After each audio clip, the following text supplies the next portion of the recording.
Hey, what's up, y'all? You know, over on this channel, what from now on we're about to be more open, okay? We're about to be more accepting of all perspectives. Remember, no matter where you come from on the planet, if you're watching this, whether you're, I see, no, I don't see, but whether you're from Africa, whether you're from Canada, whether you're from America, we're Americans over here. So we fight, but we love each other. All right, let's do it like that. Anyways, Christian Chad debates feminist who advocates for reparations for black people. Let's get it. No time to waste. Okay, I think I hit it. Okay, and then there we go. Let's go. But anyway, so regardless, I think that in regards to like reparations, I think that there's some just like values that I think that in society like are just should be held, and that we think that humans are valuable, that no human on the basis of like skin color is lesser than another human being, and thus when there are some injustices that are like predicated on the basis of race, we should seek to kind of eliminate those type of things, those type of structures. But regardless, in regards to reparations, I think that it's not something that we need to focus on like feeling guilty. It's more so just like valuing equality and valuing just like equality of opportunity specifically. It's something that needs to be done just like structurally. And then, so yeah, I don't think guilt is a part of the... So why would... Before he goes, so then how do we do it, right? Because there's going to be a level of guilt that, not even how we do it.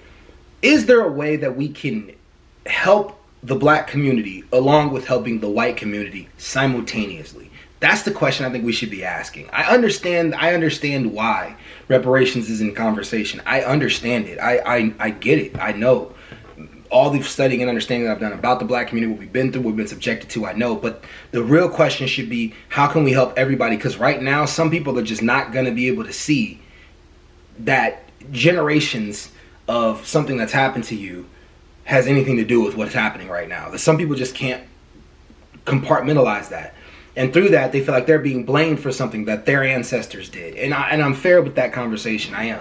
However, though, I do wish that white people would look more into it to a degree, to the point to where they would try to understand a little more where we're coming from and why these conversations keep coming up. But let's hear what he's got to say. Why would white people in 2025 have to pay reparations to the black community in 2025 for something that neither of those communities have been a part of? So it's, first of all... See? Now, before, like, what she should have drank that in. I understand where you're coming from. But drink that in. Like, drink that in for a second, because it's exactly what I just said. Exactly what I just said. System that we're talking about is not like, it's generational. So it's not saying that like white people out of their pockets need to be paying black people in any sense. That they would have to be something that's like governmentally funded, etc. Because still taxpayer money. Yeah, sort of, but it doesn't have to be specifically from taxpayers. Well, how does the government get money? The government gets money. Majority of it is from taxes, but there are a bunch of like different like a bunch of different departments that we have that are funded in different ways, etc. But regardless, right?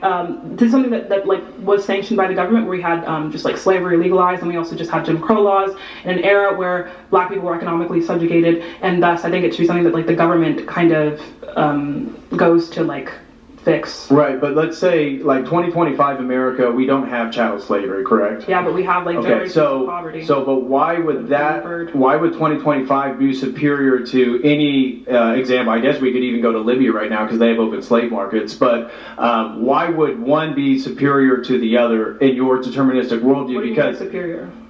Well, do you not appeal to one being better than the other? Like one society being better? Yeah, so a time in history in which slavery was normalized, would you say that that is equal to a period in history right now where it's not? Yeah, so or is it better? I would say that like when we talk about morality, I guess you're asking about my moral framework. I see it as like society like collectivizes upon different views that a lot of times throughout history tend to coincide, and we haven't been able to prove the truth aptness, right, absolutely of like moral claims, but there are tenets that we tend to value over time. So like tenets that I think are valuable are things like, again, equality of opportunity. I'm pretty anti-bigotry and things of that sort. And in that, using that framework, I would say that in a society where we, unalive people based on race, or we subjugate people based on the race, that isn't okay. And so why is it not okay? Yeah, so this is going to be like a moral subjectivist view. why is it not okay to unalive people based on race? Whether they're white or black, this is sometimes why philosophical reasoning kind of gets on my nerves. Because philosophical reasoning is definitely how we come to a factor of how we exist amongst our society. The problem is when you start asking questions like that, or even in response to like his point where he said, why should people from a generation ago have to take care of something that happened a generation now? That's a like legitimate question that should be up for debate. You know what I mean? That's a very legitimate question, because if I'm living in this era, like for example, this is where men understand it. This is where men start to understand it. I'm gonna get where women understand it. There was a generation of men that were terrible towards women.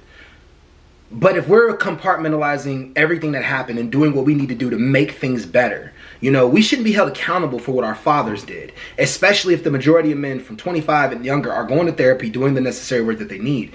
Then there shouldn't be some accountability that we have to hold for what our fathers did. The same thing goes for women. Like, women shouldn't have to be accountable for women all over the internet saying things like they chase men for money. Like, it's those kind of things that we could put together, in my opinion. But, we don't alive anybody based on race. It doesn't matter, white or black, whatever. Okay, so it's just your own personal preference. Yeah, I think that's what moral claims are.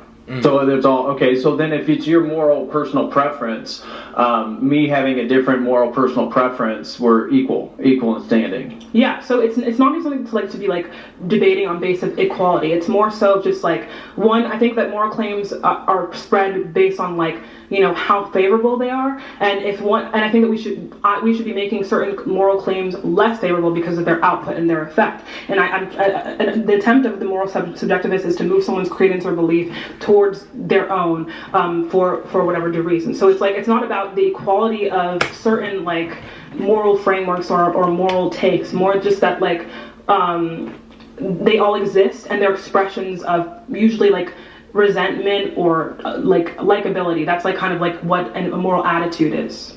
Okay, so why would, for example, the World Cup in Abu Dhabi got criticism because they were using slave labor to build their city. Now, incredibly successful economically, that society, low crime, low theft, low murder. By a lot of metrics that we would analyze, we would say, wow, seems like the utility, if we're just going to make a utilitarian argument, that seems pretty effective. But at the same time, you would agree that slavery is wrong. I would agree too. I'm a Christian, so I'm not in favor of that. But my point is, within your worldview, I don't see how you can delineate between the two, because if you're just going on utilitarian consequences, it'd be very easy to find civilizations that do things that you would find abhorrent.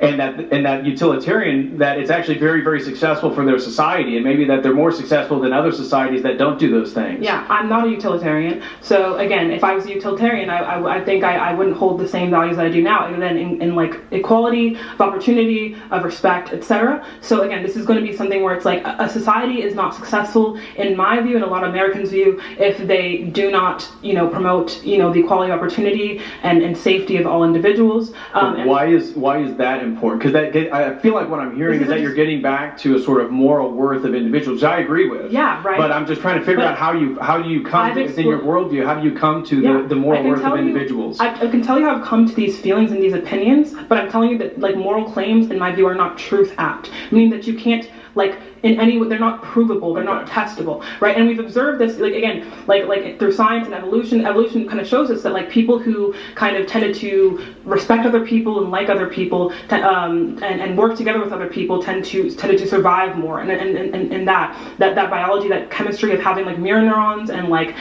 just like social ability tended to become more of a prevalent factor in human biology. So I think that's how we can explain where moral claims derive from, but are they truth apt? No, that's what I'm saying. Okay, so would you, since you debase morality and ethics from truth claims, which fair enough, at least you're being consistent, I appreciate that, because my criticism for your worldview, that now that you've actually justified or argued that you're a moral subjectivist, therefore there are no universal moral claims, okay, fair enough, now I can understand your point of view and where you're coming from. When you write, Yeah. Okay. So, there's a lot of that was kind of like you couldn't have known, but she was arguing from a determinist perspective, and that's where the whole debate started. It was from determinism. Those who don't know what determinism is, that means that we don't, in simplest terms, we don't have free will at all.